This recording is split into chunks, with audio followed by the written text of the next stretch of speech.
కూటమి పార్టీలు కలిసి 2024 ఎన్నికల్లో సూపర్ 6 హామీలను ప్రకటించారు.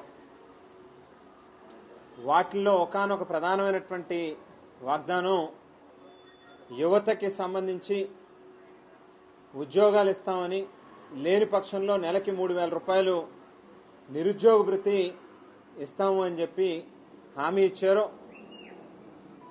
మరి గతంలో కూడా 2014 ఎన్నికల్లో కూడా ఇదే రకమైనటువంటి హామీని ఇచ్చి గద్దెనెక్కినటువంటి చంద్రబాబు నాయుడు గారు 2019 వరకు కూడా 5 ఏళ్లు అధికారంలో ఉన్నప్పటికీ ఎక్కడ ఏ ఒక్కరికి కూడా ఒక్కటంటే ఒక్కటి కూడా ఉద్యోగం కొత్తగా ఇవ్వలేదు సరికదా, తిరిగి ఉద్యోగాలు పీకేసినటువంటి పరిస్థితి. అలాగే ఒక్క పైసా కూడా ఆవేళ నిరుద్యోగ భృతిని విడుదల చేసినటువంటి పరిస్థితి కూడా లేదు. అందుకే ఇవాళ ప్రభుత్వాన్ని నిలదీస్తూ రాష్ట్ర వ్యాప్తంగా 26 జిల్లాల కలెక్టరేట్ల వద్ద వైఎస్ఆర్ కాంగ్రెస్ పార్టీ యోజన విభాగం ఆధ్వర్యంలో ఇవాళ యువత పోరు కార్యక్రమానికి ఏదైతే వైఎస్ఆర్ కాంగ్రెస్ పార్టీ తరఫున పిలిపించాం, పెద్ద ఎత్తున రాష్ట్రం మొత్తం మీద ఏ జిల్లాలో చూసినా కూడా స్వచ్ఛందంగా ఇవాళ యువతంతా కూడా రోడ్ల మీదకి వచ్చి వైఎస్ఆర్ కాంగ్రెస్ పార్టీ జెండాని భుజాన పెట్టి ప్రభుత్వాన్ని నిలదీసేటటువంటి కార్యక్రమం చేశారు అనేటువంటిది మనందరికీ కూడా స్పష్టంగా కనిపిస్తా ఉంది. ఇవాళ చంద్రబాబు నాయుడు గారు ఒక పక్కన ఉద్యోగాలు ఇవ్వట్లేదు సరికదా, 2.5 లక్షల మంది వాలంటీర్లని ఎన్నికలకు ముందు ఏదైతే జగన్మోహన్ రెడ్డి గారు మానస పుత్రికగా పేదవాడికి ప్రతి ఇంటికి కూడా సంక్షేమ పథకాలు అందాలి అనేటువంటి ఒక గొప్ప లక్ష్యంతో ప్రారంభించినటువంటి ఆ వాలంటీర్ వ్యవస్థని ఎన్నికల్లో ఏదో రకంగా వారి వైపు తిప్పుకోవాలి అనేటువంటి ప్రయత్నాల్లో భాగంగా చంద్రబాబు నాయుడు గారి యొక్క సహజ నైజం, ఎన్నికలకు ముందు మాటిస్తాడు, ఆ తర్వాత ఆ మాటని మర్చిపోతూ ఉంటారు. అదే కోణంలో వాలంటీర్లకి 5,000 రూపాయలు ఉన్నటువంటి గౌరవ వేతనాన్ని 10,000 రూపాయలకు పెంచుతాము అని చెప్పి ఇదే చంద్రబాబు నాయుడు గారు, ఇదే పవన్ కళ్యాణ్ గారు అనేక సమావేశాల్లో ప్రకటించడం జరిగింది. వారి ఎన్నికల మేనిఫెస్టోలో కూడా పెట్టారు. అయినప్పటికీ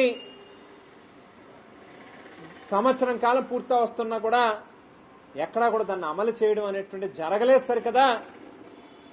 వాలంటీర్లను మోసం చేసి మభ్యపెట్టి ఇవాళ వాళ్ళ ఉద్యోగాలు కూడా ఎత్తేసినటువంటి పరిస్థితి మనందరం గమనించాం.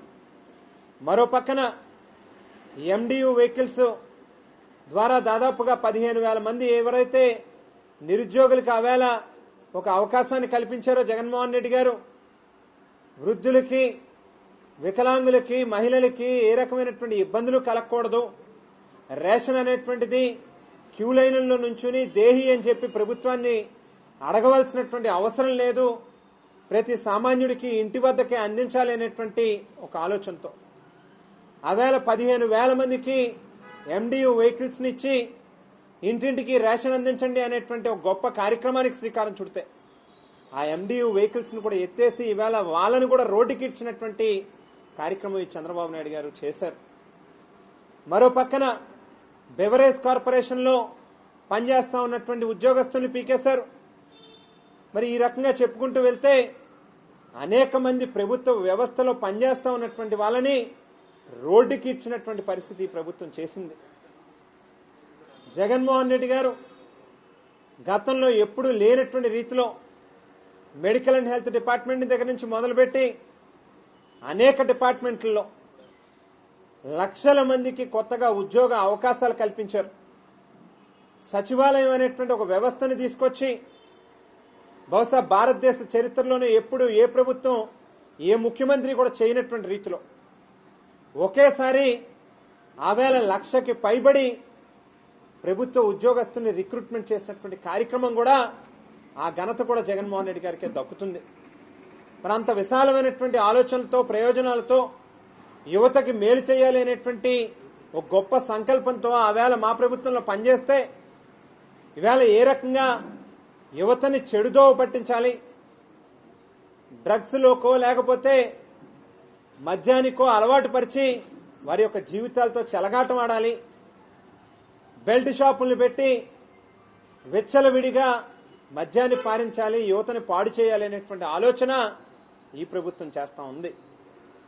మరో పక్కన ప్రైవేట్ రంగంలో కూడా మనం చూస్తే ఆవేళ వైఎస్ఆర్ కాంగ్రెస్ పార్టీ అధికారంలో ఉన్నటువంటి సందర్భంలో ఓ పక్కన పోర్టుల్ని డెవలప్ చేయడం కానీ ప్రభుత్వం నుంచి అనేక ఉద్యోగ అవకాశాలు తీసుకుని రావాలి, పోర్టులు అనేటువంటి వస్తే ప్రైవేట్ ఇన్వెస్టర్లు కూడా పెద్ద ఎత్తున వస్తారు అనేటువంటి ఆలోచనతో ఆవేళ ప్రభుత్వం నుంచి మెడికల్ కాలేజీలు కానీ లేకపోతే పోర్టులు కానీ డెవలప్ చేసేటటువంటి కార్యక్రమం చేస్తే ఆవేళ చాలా మంది పెద్ద పెద్ద ఇన్వెస్టర్లు మల్టీనేషనల్ కంపెనీలు వచ్చి ఆంధ్ర రాష్ట్రంలో పెట్టుబడులు పెట్టడం కోసం ఆలోచన చేసినాయి. ఈవేళ రాష్ట్రంలో ఈ ప్రభుత్వం తాలూకా పనితీరును చూసినటువంటి ఇన్వెస్టర్లు భయపడి వెనక్కి వెళ్ళిపోతా ఉన్నారు. లా అండ్ ఆర్డర్ అత్యంత దయనీయమైనటువంటి పరిస్థితిలో ఉంది. ఎక్కడ పడితే అక్కడ ఆస్తుల మీద దాడులు చేస్తా ఉన్నారు, ప్రజల మీద సామాన్యుల మీద అవినీతి విచ్చలవిడితనంతో జరుగుతూ ఉంది. మరో పక్కన వైఎస్ఆర్ కాంగ్రెస్ పార్టీ శ్రేణుల మీద వేల కొద్ది కేసులు బనాయించి పోలీస్ స్టేషన్ల చుట్టూ కోర్టుల చుట్టూ తిప్పిస్తా ఉన్నటువంటి పరిస్థితి.